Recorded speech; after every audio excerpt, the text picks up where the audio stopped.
Hey guys, I want to do a short video here on the storms that hit through central U.S. this weekend. Um, Talk about that in a second. It's embarrassing in 2021 to have to discuss this. The right family that acknowledges climate change, think that's just natural and normal, and I guess in a way it is.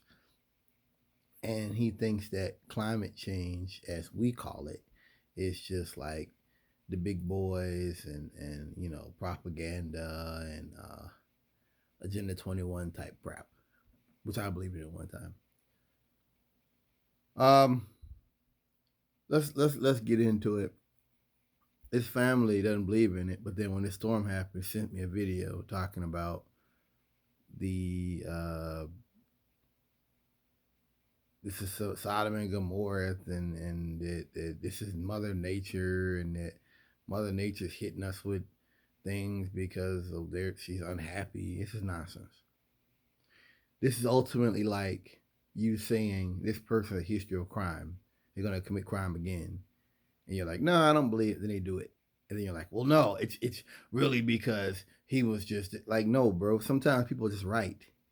Everything isn't supernatural and metaphysical and angel dust and pixie dust. Some things are just what they are.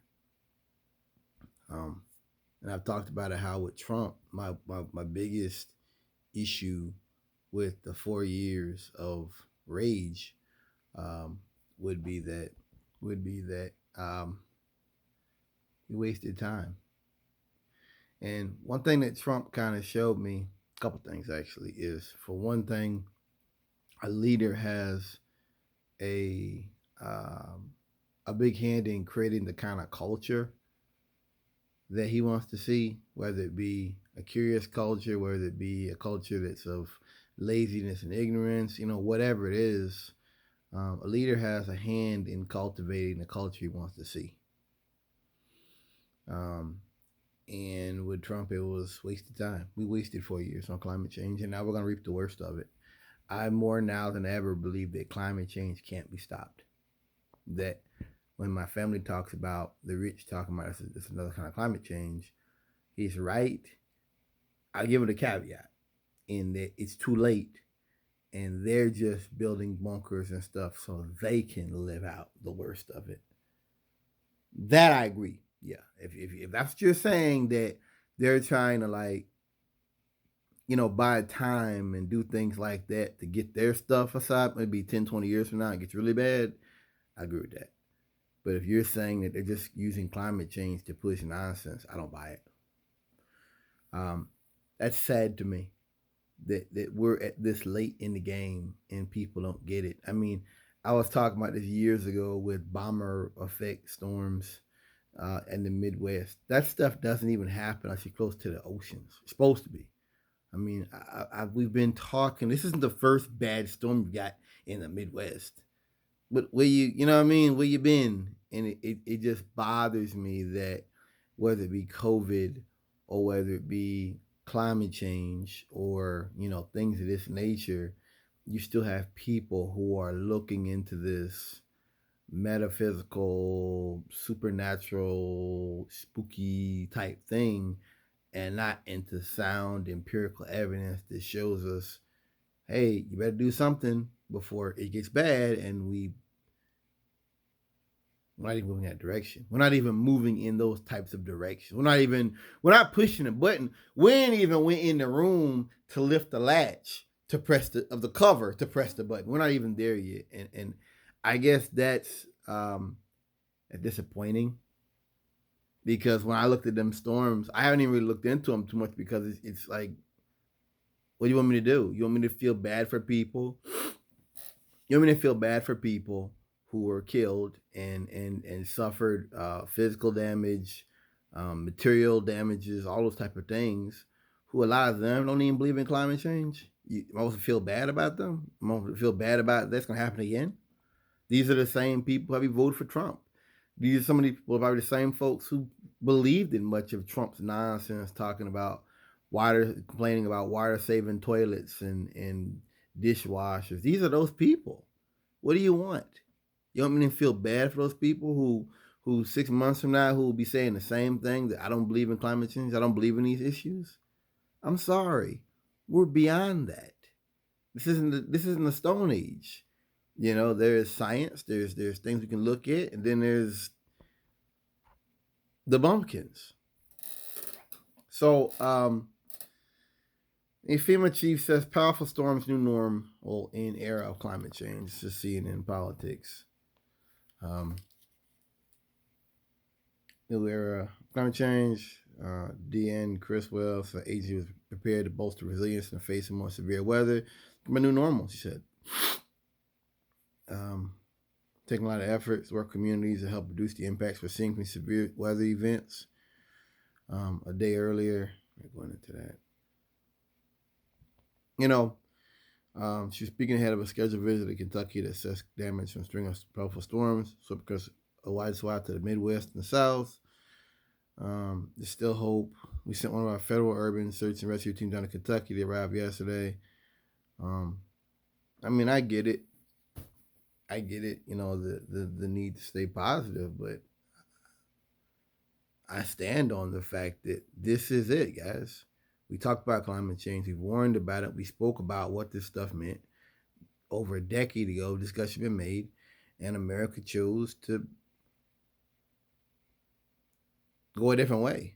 America chose to embrace QAnon and racism and bigotry and politics of exclusion. That's what we want. We want to, as a great man once said, we want to step on the pedal. We want to run into a brick wall. That's what these storms are. We are running into the brick wall in a cumulative fashion. That's what's happening. And if Trump gets elected again, I guess what's frustrating the most, I'm going to end it on this, is that people warned about this, and folks said then that, oh, well, you're anti-American, you don't believe in this country. Professors and all talked about it. There was a movie made about super tornadoes back in the 2000s when I was a kid. And people mocked it and made mockery of it. And now we're living in that era and no one cares, and or the propaganda has been shifted to this is abomination, this is Mother Nature, this is a curse, this is Stone Age stuff. And it I guess it bothers me to realize I'm around people that I don't disagree. It's not that I don't just disagree with them. It's that, to me, it's almost worse than being around the right wing, because that ideology is very dangerous, because it blinds people from the reality of what you're facing. This is the new normal. There's no way out of it. What do you think when Trump's top pick for Joint Chiefs of Staff, when Mark Milley authored the paper talking about climate change and what the military would do to resolve it, how they would handle it, what do you think that was? What do you think that was about? You think they just create stuff like this, thousands page documents out of for their own health, just for fun? They know what's coming. They know the reality of stronger storms and wetter winters and what that will do. It's shocking that there's people that can put their hand in the Republican right, the dummies, the idiots. They can put their hands in with folks that hate them, that can go out here and make open, insensitive and racial comments about people, folks that are Muslims and others,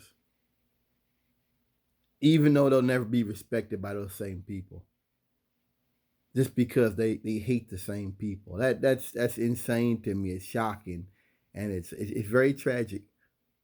This is what COVID kind of showed me. This is what the era of this has shown me, that there's no way out of this, man. They're not going to do anything about climate change. They were never going to do anything about COVID. They were never going to shut the country down and put money where it should have been at. It was never going to happen. These outcomes were already predetermined, not due to a conspiracy, but due to the way people in this country really think. Climate change, in a way, the discussion about it should be seen as very similar to the discussion around COVID. These are issues that are uh, unsuitable. I guess I could find that word. Unsuitable for the ideology of the right. Uh, it's disgusting. I don't mean to be uh, unthoughtful. I understand 100 people died in one of those towns, and that's tragic. My heart goes out to the families and to the bereaved. But it should be understood that this is just a small taste of what's to come. And it should be understood as something that maybe we could have done something about. That there was a time we could have made this. I like to believe that. And I believe now that time is over. Not just due to how far we're into it, but due to just looking at the public, just looking at how the public views climate change now. I don't think anything can be done. I don't think anything politically can be done. This isn't just it's too late. This is it's too late and we still don't understand the crisis we're in. Thanks for listening.